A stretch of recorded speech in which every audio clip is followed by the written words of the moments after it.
قرض کا تو سوال ہی پیدا نہیں ہوتا. قرض تو اپنی زندگی، جس آدمی نے قرض لے لیا نا اس کی زندگی سے برکت ختم.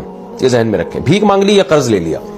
قرض کا اصول ہے کہ جب مرنے لگے نا بھوک سے یا کسی کی زندگی پہ بنی ہوئی ہو تو پھر قرض کی طرف جانا چاہیے. ادروائز قرض لینا بہت خطرناک عادت ہے. ایسا انسان برباد ہوتا ہے. اللہ تعالیٰ کا کوئی نظام ایسا ہے کہ جس نے مخلوق کے سامنے ہاتھ پھیلایا اللہ کو غصہ بہت آتا ہے اس پہ. اللہ کہتا ہے اب تو مانگتا رہے، اب تو منگتا اور بھکاری بنا رہے ساری زندگی.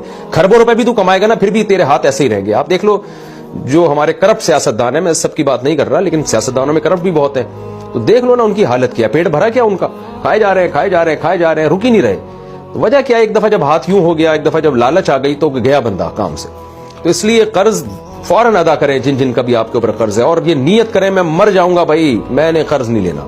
قرض صرف ایک صورت میں لینا ہے کہ میرا پیٹ کمر سے لگ جائے اور مرنے لگوں، مجھے لگا کہ اب مجھے منہ میں نوالا نہیں گیا تو میں مر جاؤں گا. اس کنڈیشن میں آپ کسی سے روٹی کا نوالا